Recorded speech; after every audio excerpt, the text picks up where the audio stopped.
criminality start to become a problem for other people? I started stealing from my family members. I started stealing from my mom, my dad, my brother, and my sister. And I think at that point, it was very hard for them, and I've spoken to them even now, that they knew something was going on, but it was hard for them to accept that it was drugs. Joseph Kajy. I cared about what other people thought of me. So if you were my friend and I ended up stealing from you and I lost you, I would just find another friend. Because we're all chasing the viral moment. We're all chasing, we want to get views. What did you end up going back to prison for, and how long was it the second time? The second time was the same things, different crimes. I was always stealing and finding ways to take from people to get money for drugs.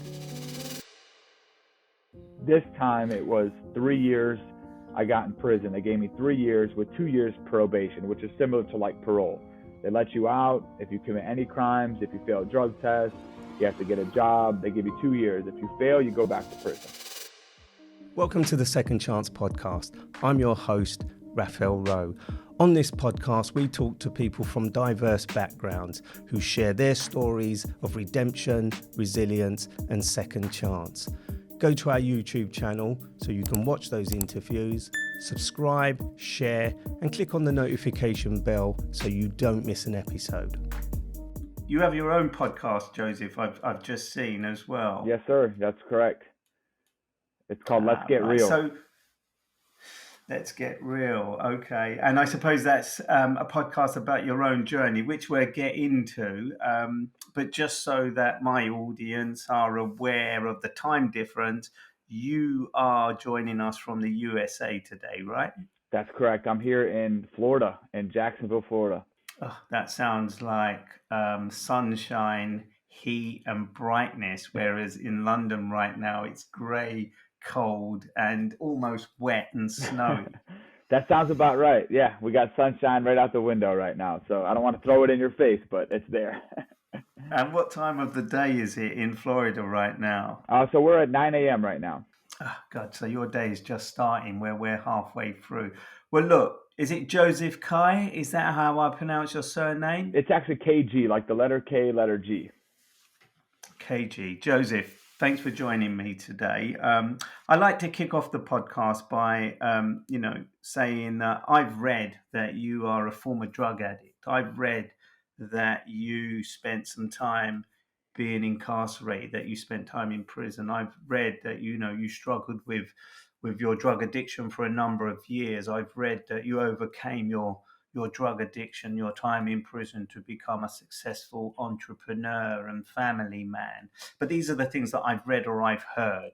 So I'd like to start this podcast interview by asking you who you are as opposed to what I've read, for you to tell me the man that you are now and the man that you were, so that we hear it from you as opposed to what people have said about you. Yeah, of course. And part of when I think about the question you asked, the first thought that comes to my mind is I'm a husband and father first today.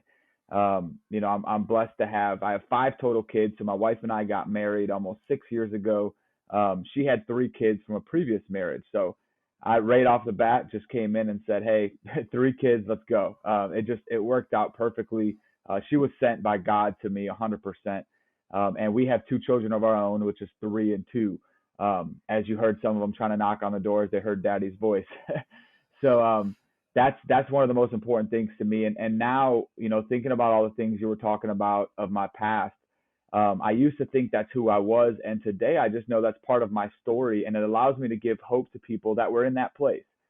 And I know that without that part of my story, being a drug addict, going to prison, being a thief, being somebody who brought no value to anybody in their life, today I get to do the opposite. Today I know, because I know what it's like to not bring value to anybody around you. I know what it's like to be very selfish and self-centered and only think about Joseph. I know what that feeling is like. That is why my biggest mission today is to bring value, to give hope, because I've been on the opposite end. So today I use my story, and I have a saying that if I hide my story, I hide God's glory. I'm able to use my story instead of allowing my story to cripple me. That's what I used to do all the time, Raphael. My story crippled who I was. My past crippled me. It led me to deep depression. It's why the only end result was jail, prison, or death. And today I just know that, you know what, that story is part of who I am. I get to recreate it, and it's now my journey. It's such an interesting one, isn't it? Because thanks for sort of explaining why and how. But as I was listening to you talk about, the value you bring to people's lives today, and how you added no value to people's lives when you were dependent on drugs, I immediately thought about the guys that were selling you the drugs, the guys and the girls that were selling you the drugs, where you were bringing them some monetary value, and they were probably individuals themselves who found themselves in trickier situations, forced to sell drugs, if not to make money, but because of the environment they grew up with. So there's always a value to somebody, even when you think you're not bringing value and you're destroying your own life and other people's lives.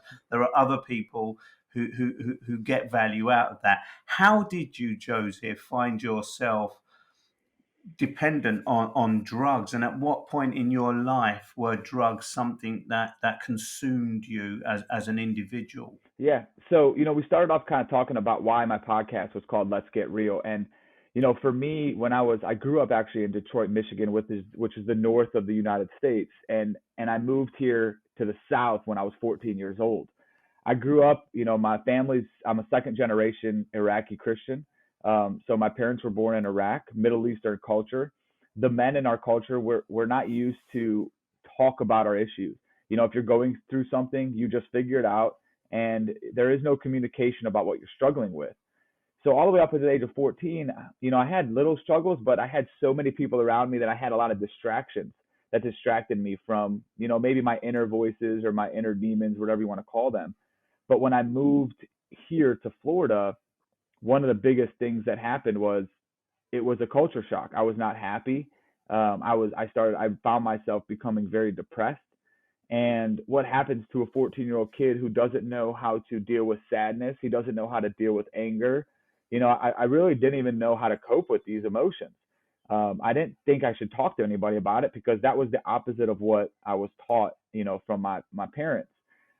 No, and this is not to blame them. It's just how they were raised. I realize today that my parents raised me the way they were, and that's just how they understood it. If they knew the outcome, they probably they would have been more vocal with me. And then I tried to fit into a lot of groups here in Florida. I was an athlete, so I'd hang out with the athletes, but I soon found myself, I believe we're the worst judge of characters to ourselves. So if I'm hanging out with a group of people and I find that I'm a little bit different, what I did was I ran away. I ran away from that group, and I found another group where I felt like I wouldn't be different. But the truth is, we're all different. And every group I involved myself with, there was something that was different about me. And I chose to look at those things, whether it was, oh, this guy was a better athlete, or, oh man, they play music and I don't, or they fish and hunt and I don't. And then I felt disconnected again. And I slowly started, smoking weed, drinking, and it was on occasions. But what I found when I was on drugs was it relieved me from myself.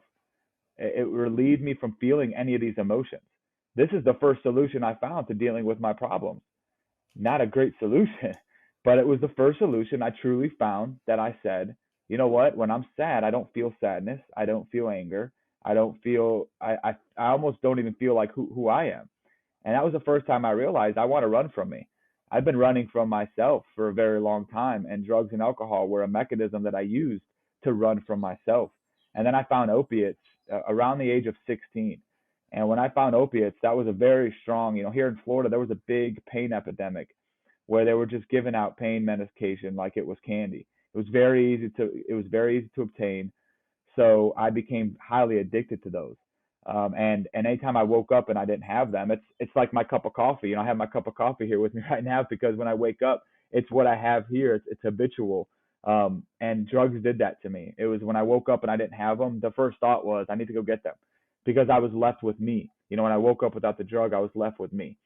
And the drugs relieved me from me. And that led on to, and I can go into all the craziness, but that just led on to almost 12 straight years in and out of prison, stealing from people to get drugs, stealing from family members, just anybody and anyone that came into my way, I would wreck to get all my charges were theft. I go into the prisons today because I talk to a lot of people in there who I believe are not criminals. I believe a lot of them are addicts. Before you talk about the time that you went in prison, at this point you talked about the sort of lack of emotion or awareness from parental guidance.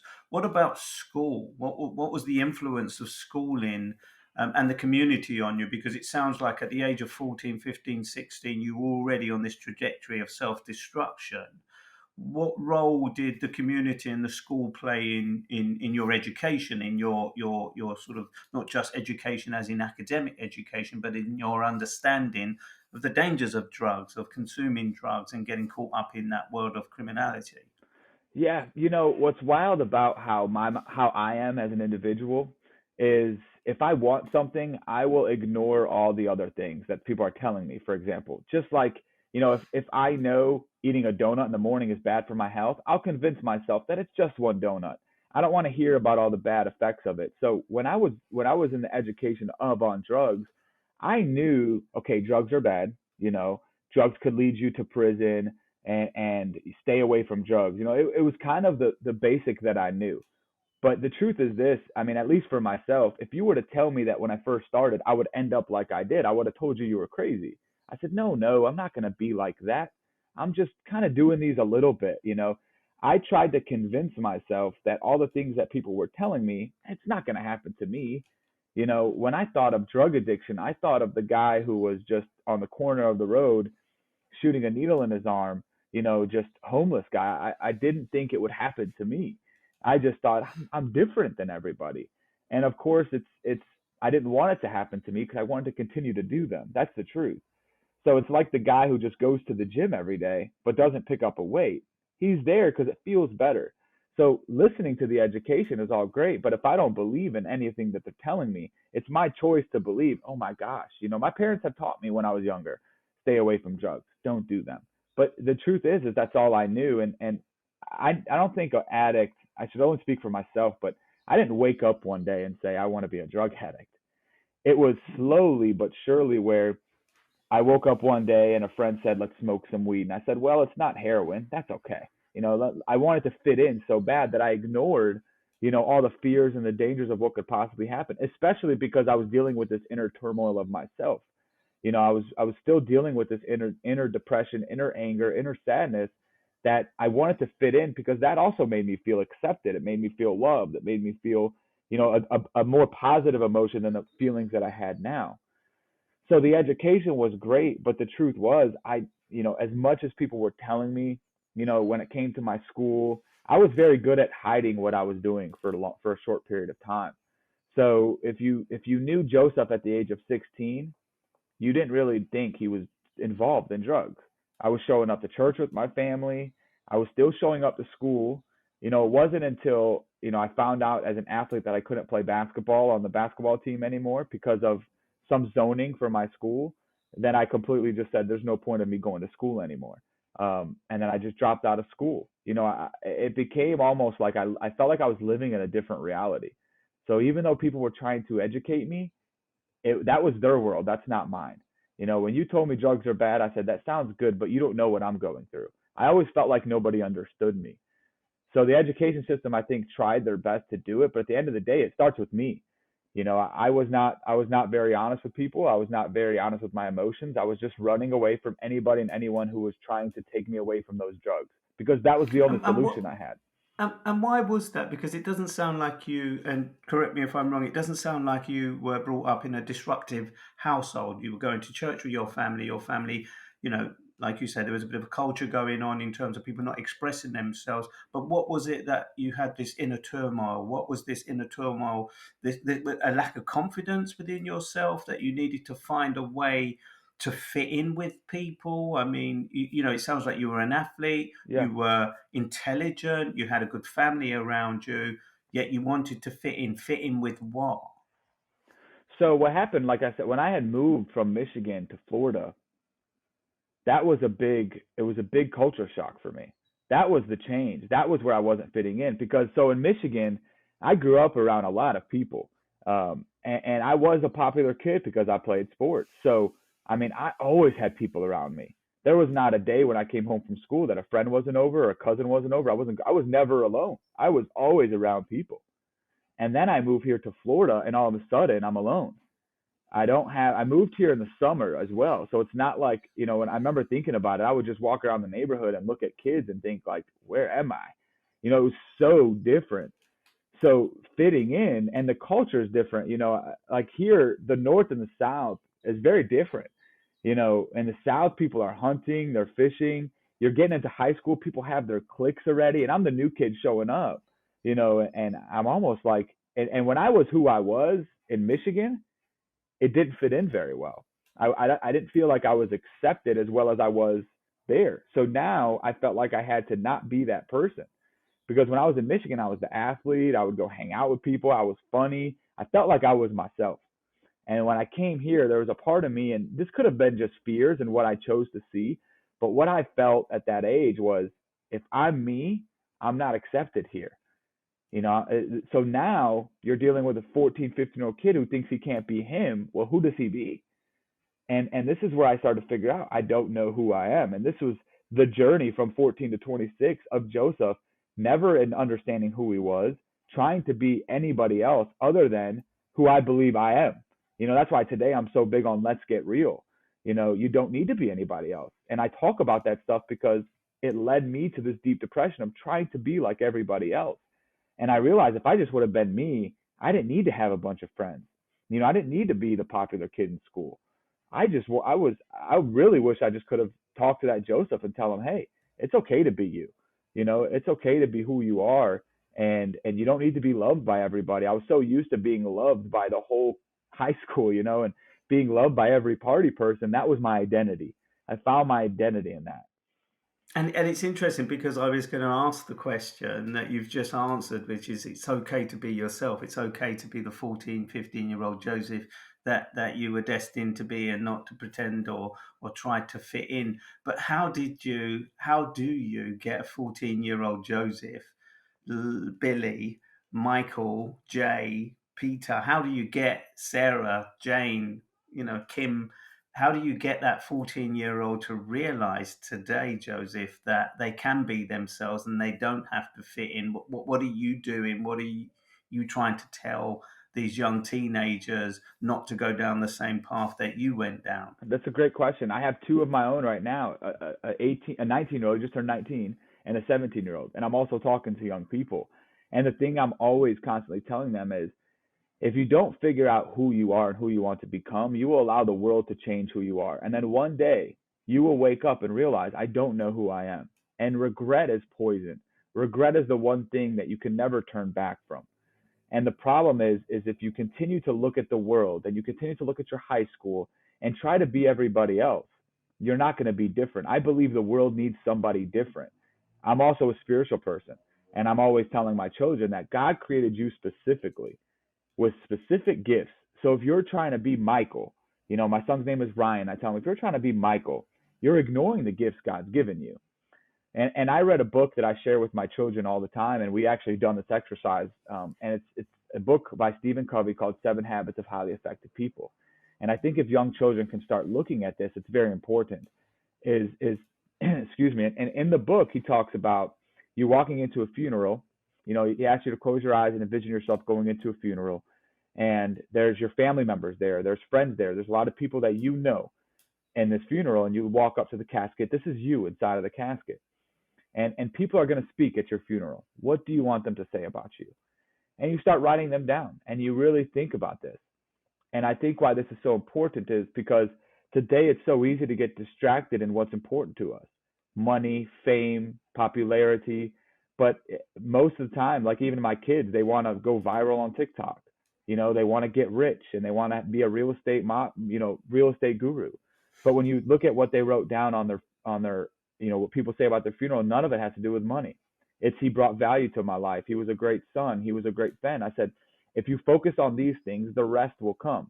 The problem is the world will try to defer you from these things. There will be distractions. There will be people. And you always have to look back at these things and your values and understand that. Will you sacrifice your values for popularity? Will you sacrifice your values for fame? Will you sacrifice your values for morals and money? And the problem is, if you sacrifice your values for money, you will lose who you are. And they know my story. They know what I've been through. So I'm a living example to them of what it's like when you sacrifice your values for other things. You become depressed. You look in the mirror, you don't know who you are. And I always tell my children, I want you to always know who you are. When somebody asks you who you are, who am I want you to be able to understand that. And I think it's very important to talk to kids today, especially like high school kids, because they're trying to figure out who they are. And their truth is, I think they allow their outside world to tell them who they are, instead of really sitting back and thinking, who do you want to be? Who do you want to be, and becoming that person? And that journey never stops. For me, I'm always trying to become that person. And I think in high school, I even tell them, as you're writing these things down, maybe in 6 months you look at it and you might write something different, and you start focusing on that area. So that's what I'm currently telling the kids now. You mentioned that you were able to hide the fact that you were dabbling in drugs, and you were able to hide the fact that you were going down the wrong path. At what point could you no longer hide it? Was it when you first had your brush with the law, where you got arrested, and what was that for? Or was it before that? Had you got into some other kind of trouble, or was it just the consumption of drugs that people started to realize that you were not the Joseph that they knew before? At what point, Joseph, in your life did your addiction and criminality start to become a problem for other people? Yeah, so people that were close to me, like family members, mom, dad, brother, sister, what was tough for them is they've never dealt with addiction before. So when they kind of seen me, maybe got fired from a job for stealing, I would talk my way out of it. But I think when it got to this place where I started stealing from my family members, I started stealing from my mom, my dad, my brother, and my sister. And I think at that point, it was very hard for them. And I've spoken to them even now, that they knew something was going on, but it was hard for them to accept that it was drugs, because they didn't raise me that way. Drugs were never a problem in our family. Like, my family, my dad doesn't smoke. My dad will have a drink, a glass of wine. My brother doesn't smoke. My sister doesn't smoke or drink. Like, neither of them do. So to think of their son that they raised in this culture and in this thing, it would almost, to them, if they were to accept the fact that it was drugs, I believe it would mean that they failed as a parent. So they were really denying for a very long time. My mother says this, that I knew in my heart something was going on, but I denied it. I allowed you to tell me that it was okay, because I would rather believe that than believe you were on drugs. So, when it started stealing from family, my father is very, he's a very brazen, old school Middle Eastern man. And he told me, he said, as soon as you stole from family, I knew. I said, he's either on drugs or he's gambling. Because in our culture, when somebody's stealing, they're either on drugs or they're gambling. That was my dad's belief. And he said, I didn't think you were gambling, but I could just tell by the way you were living, it had to be drugs.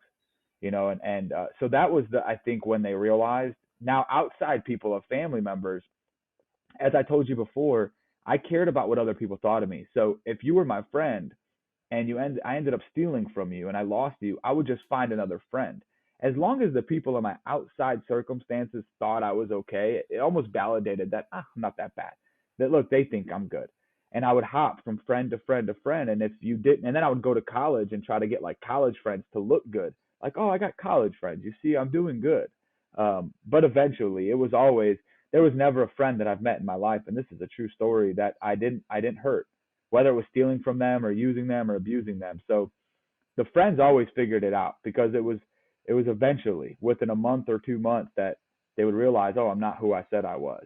Family members, once I started stealing from family, because I grew up around, even today, my family is very, very close. They're the most important thing to us. My mom and dad are here almost every weekend. My brother and I, we work together in my business. So my family culture is so big. When they saw me stealing from family, that's when they knew something's going on. At what age did you get in trouble with the law, and what was the consequence of that, and what was it that you did? So the crime that I committed, I should say the crime that I was actually arrested for the first time, was I was 18 years old. And I would post ads on, they have a thing called Craigslist here. It's similar to like Facebook Marketplace, where you're selling items. And I would list that I would sell a large item like an Apple MacBook, and somebody would come to meet me And I would find manipulative ways to say, hey, my brother is actually the one selling the laptop and he's afraid. He doesn't want to come out. He told me, I got to bring the money inside. I would always find manipulative ways. I was a very, today I'm a good salesman. Back then I used my sales for manipulation. Today it's to actually provide value and help people with what I'm offering. So that's what I ended up getting arrested for was, it was strong. They called it strong armed robberies, theft. And then I would take items and take them to pawn shops. So at the age of 18, I got arrested with my first felonies. And what I got that time, they gave me 2 years in a Florida state prison. So I ended up getting out almost before my 21st birthday. That was the first crime that was committed. What was it like in that prison for you as a young man? I mean, you'd already been going down this path of destruction, but ending up in prison, you're now mixing and being influenced by a completely different set of people, although your world probably evolved around other criminalities. It doesn't sound like you were going out with a team of addicts or Right. criminals, that you were kind of a lone soldier in this regard. But what was going to prison like, and what impact did it have on young Joseph? What's amazing is and I keep going back to let's get real, and it's only because of why I realize how much this is my mission. Is it's so amazing how easy it is to ignore your reality. Like even in our life today, you ignore your reality. You don't realize the reality of your situation until you actually sit back and you're like, oh my gosh, this is the reality of where I am. And I was sitting in jail for the first time, and in Duval County here in the jail, they have these floors, these levels. So the fifth floor is like where people who are getting life sentences, people who are double life sentences getting execution. I mean, this is the worst floor. This is where they put me. And I'm sitting in a cell with somebody, and I remember this was right before Halloween. And I'm sitting there in my own belief thinking I'm going to be home in October. I'm hopefully I'll be home for Halloween, and hopefully I'll be home for Christmas at least. And this guy looks at me, goes, "Are you ignoring really what's going on in your life? You have 3 felonies on your record, and you're here on the 5th floor. You're not going home, buddy. You're going to prison." And I remember when he said that to me, it was the first time I said, "Oh wow." I actually like literally stopped getting out of my world and looked at the reality of the situation. And that's the first thing that I just thought about of that situation, what it did for me. And then when I looked at reality, I'm looking at all these people that I'm around. And this is where I started to wonder, am I like them? Is this who I am? Again, I'm on this journey of finding out who I am. All of a sudden, drugs are who I am. Now I'm in jail, going to prison, and I'm wondering, is this who I am? Am I just a guy who comes in and out of jail? Am I a criminal? I'm looking at these people and I'm just like, maybe I'm one of them. Maybe this is who my path is. But what's interesting is I met a man who was in there for a DUI. The prison that I went to was not like what you see on movies, very minimum security. We would go out in the community and cut the grass on the highways, and so, it's not like, when I ended up going into prison, I'm not getting stabbed. It's not as dramatic as people had thought. The worst part about it is you're pretty much in a fenced in community that you can't get out. And they tell you when you can eat, when you can sleep, it's like military, but you can't see your family. So, but the people that were in there is what really affected me, because I'm looking at them thinking maybe this is who I am. But I met this man, his name was Doug, and he passed away a couple of years ago. And it was something that I think he looked at me and realized that I'm a little bit different than all these other people. He could tell that the way I carried myself was different. And I could tell the way he carried himself was different too. He was about 60 years old, and he didn't carry himself like everybody else. He was in there for a DUI, very wealthy man. He just was in there for, again, a DUI. And I remember him always talking to me, and he would call me son. He said, "Listen, son, this is not who you are." And I don't know. I look back, and I'm a spiritual person. I believe God put that man in my life, because I remember when he told me that, it was the first time that somebody had tried to tell me who I am. And he goes, "Look, you're a good kid. I could tell." And he was speaking into who I was. And I'm like, I don't know, man. How can you call me a good person? Dude, you know how much I've done? And he started to teach me about my higher power, and I'm a Christian, so I believe in Jesus. And he just started to teach me about this stuff. And for the first time in my life, I found a little bit of hope. I was like, wow, like I almost related to a lot of the people that were in the Bible. And it just gave me hope for the first time in my life. And then it also gave me a person who was telling me that you're a good person. I've never had anybody tell me you're a good person, you're a good kid. It's why today, what's amazing is I tell fathers that I know today, hey, you're a good father, man. Because I realized that I was just a little boy looking for somebody to tell me I was good. I was a little kid looking to somebody to tell me I'm proud of you. Now, of course, what is there to be proud of Joseph? Nobody was telling me they were proud of me. So I accepted the identity of the bad kid. So that was the experience that it kind of did for me. I became really close to this man because he validated the good things about me.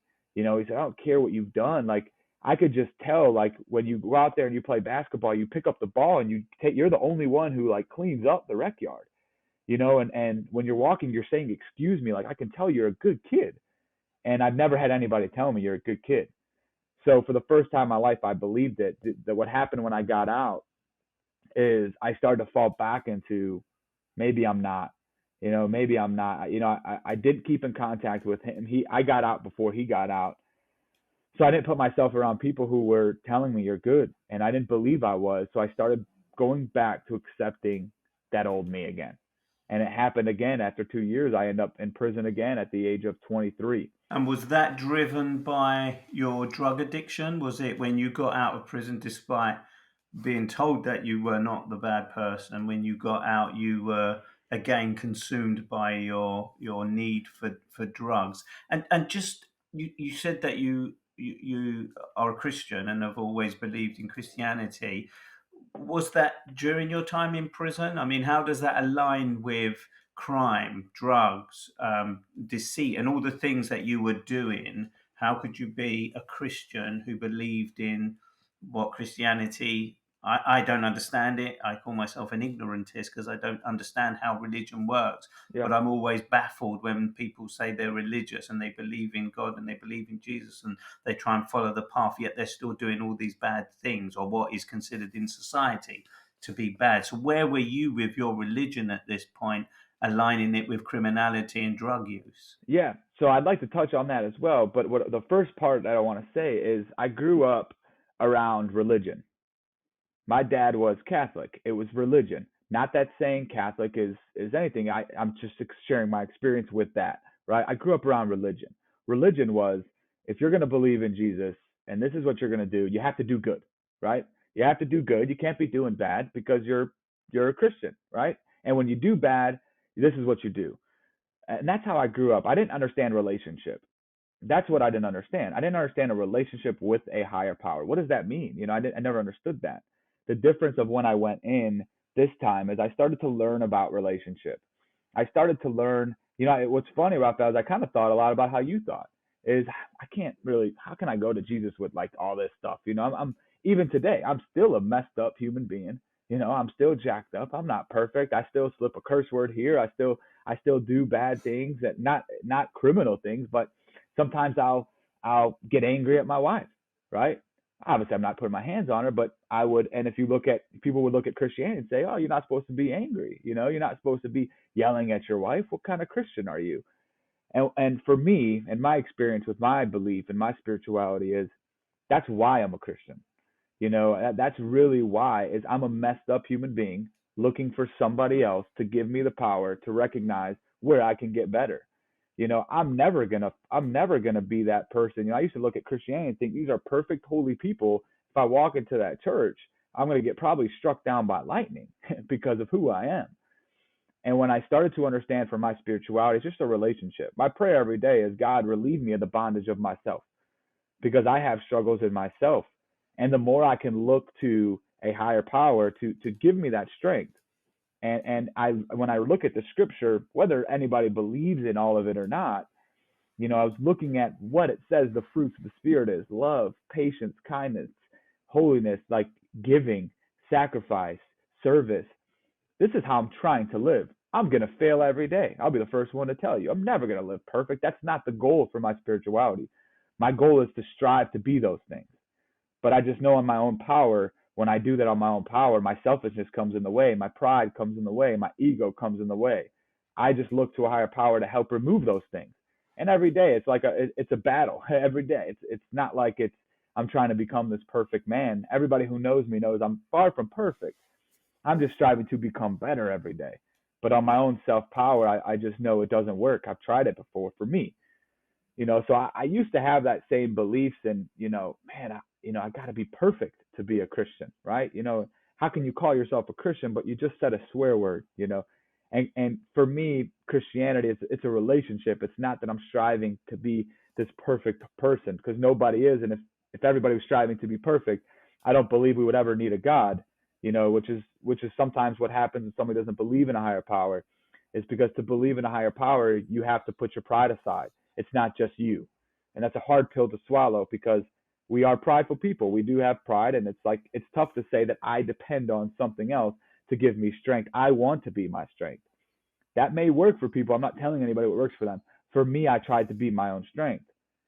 At the age of 22, 23, you didn't have that strength to come out of prison and to kind of lead I say a law-abiding life, but I mean resist the things that had put you there in the first place. What did you end up going back to prison for, and how long was it the second time? The second time was the same thing, different crimes. I was always stealing and finding ways to take from people to get money for drugs. So when I went to prison the second time, it was the same thing. It was stealing from people's. If your car was unlocked, I would steal it from and go to a pawn shop. And I ended up getting, again, committed on crimes for stealing and theft. This time it was 3 years I got in prison. They gave me 3 years with 2 years probation, which is similar to like parole. They let you out if you commit any crimes. If you fail a drug test, you have to get a job. They give you 2 years. If you fail, you go back to prison.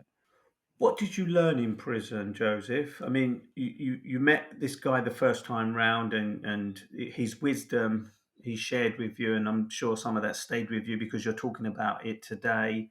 Tried to live a life when you got out, but didn't. What did you? So these were the 2 prison sentences you served. Did you serve any more time in prison, or during these 2 times? So what did you learn this second time in prison, or what did the prison teach you that made you come out and not go back to prison a third time? Absolutely nothing.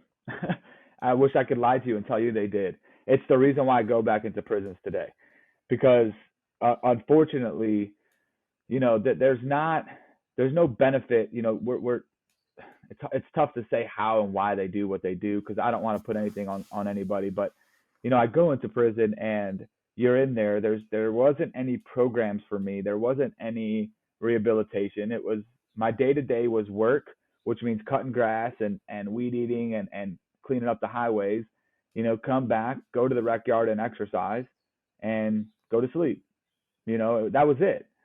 So what the belief is okay, you're getting punished, and hopefully when you get home and you get out, this was so terrible for you that you don't want to come back. The problem, what happens to a lot of people, is by the time they leave after 2 months, they forget. When you get out of prison, you forget about the pain of your past. I mean, we do it today, whether you're in prison or not. If you think about anybody who has fear and is afraid to walk into a situation where they have fear, uncertainty, and doubt, ask them if they remember a time that they overcame the same fear, uncertainty, and doubt. Have you ever been in a situation where you were afraid, there was uncertainty, you had doubt, and did you overcome it? Most of the time they did. But when they're in the situation, we forget. And that's what happens. It happens. I see it happen all the time.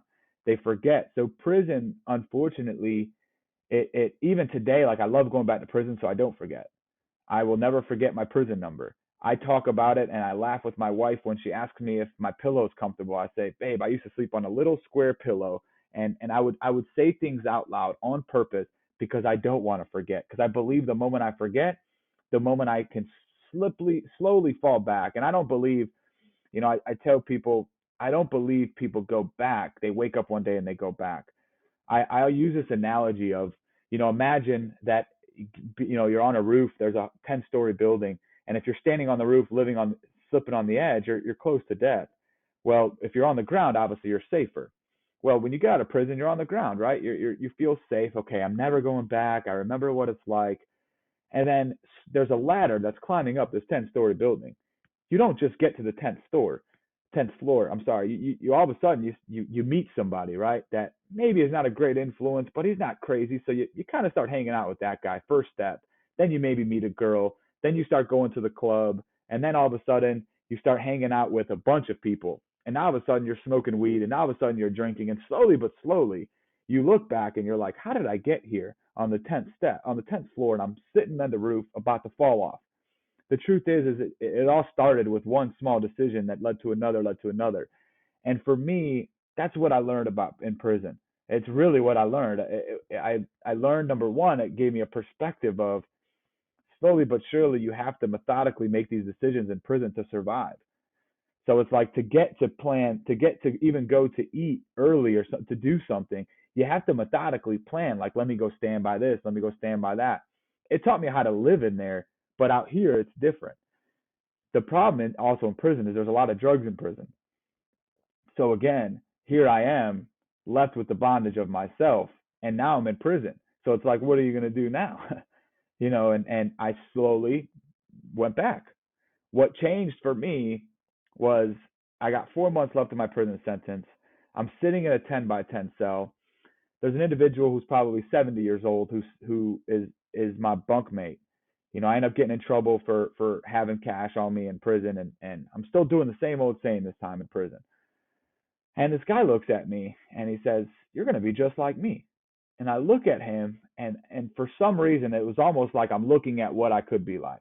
This is a guy who's 70 years old, who's been to prison 11 different times. His whole life is prison. The fact that he's still alive was amazing, but his whole life was in prison. And I think for the first time, I realized this could be me. I think this is the first time I honestly was afraid. I was scared at that moment, that if I don't change, I'm going to be just like this guy.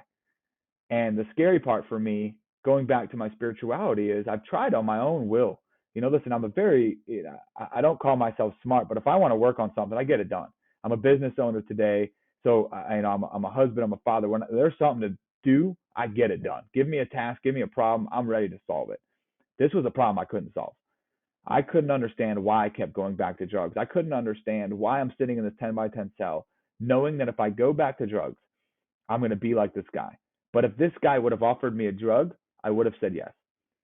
That mind right there, the power of my mind, I could not understand that for anything. It baffled me, but the other thing it did was it scared me.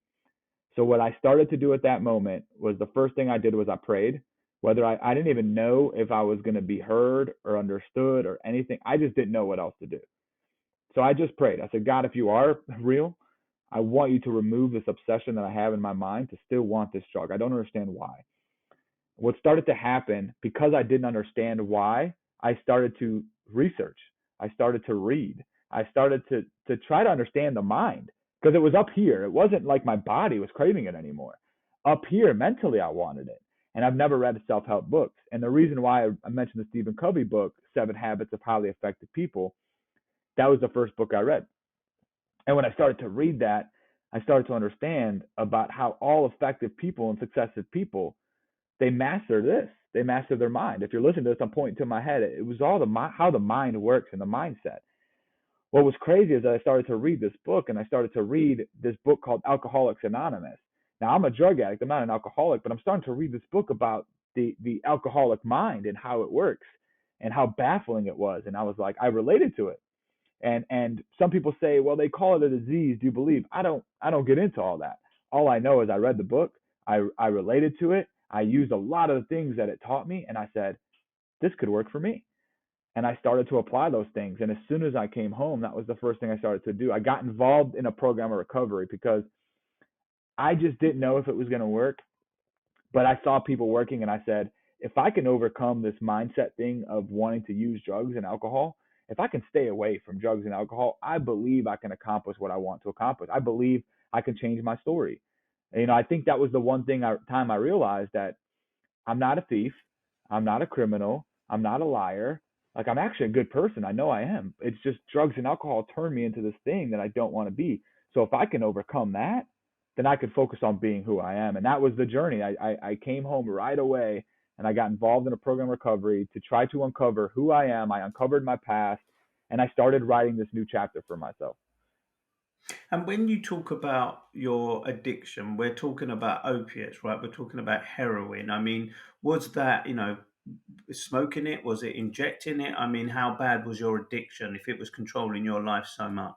Yeah, so I'm still afraid of needles till today. If I wasn't, I would have probably injected.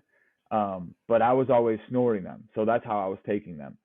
Um, and I mean, I look at it and I look at like people who were shooting up and me, and I'm like, man, I didn't feel like we were any different.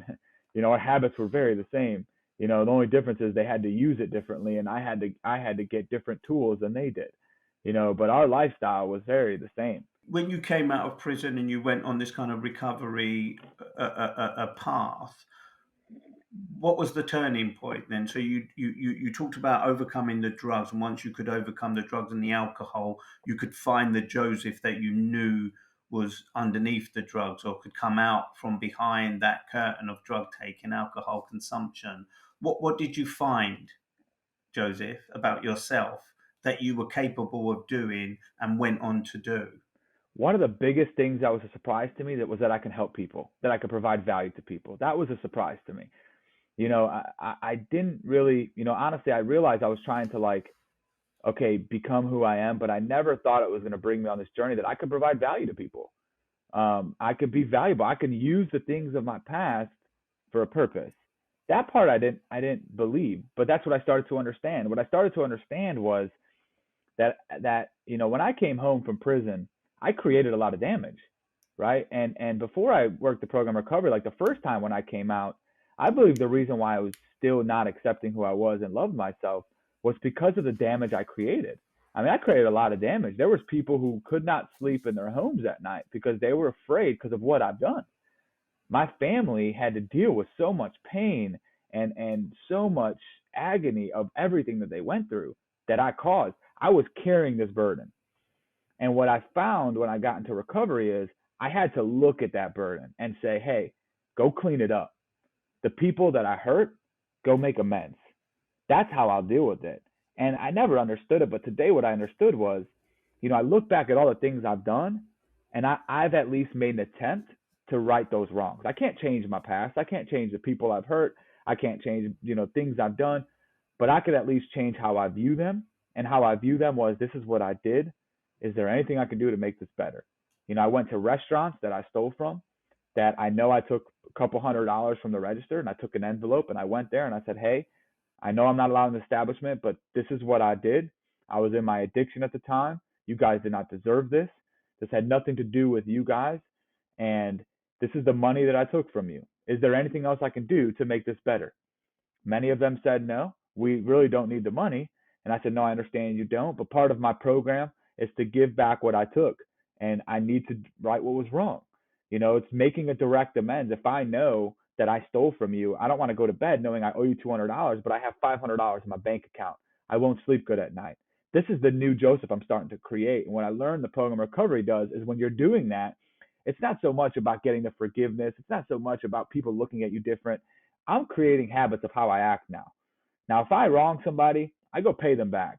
If I was disrespectful to somebody, I've created habits in my life that I say, oh man, I get this feeling inside. I know I did something wrong because I've created new habits. That's what the program taught me. And that's what I started to learn about myself, that I'm still going to make mistakes. I'm still going to have to make amends to people. I still have, this selfishness and self-centeredness inside of me that will do things and provide value to my wife so I can get what I want. I still have these defects of character that are in me, and every day it's a constant battle. It's why my spirituality is important to me, because if I'm relying on my own self, I start to realize that I'm just a messed up human. As much as I want to bring value to people, it's my life mission. My life mission is to bring as much value to people as I want. So when you go back into prisons, what is the value you offer to prisons or prisoners or staff in prison? What is it that you try to do in those establishments? One of the biggest things is hope. The one thing that is not inside of the prison is hope. There's so much negativity. All the guys that are in there and the way they're talking about how it is when you get out, the system's rigged against you. When you get out, 85. This is a fact. 85% of people in Florida that go to prison for the first time will come back. 92% of people in the state of Florida who've been to prison twice will come back. When you're in prison, you hear that stat. You all of a sudden think there's no hope. 85%. I got an 85% chance of coming back. What I try to come in there and say, all that 85% means is there's another 15% that don't. There's hope.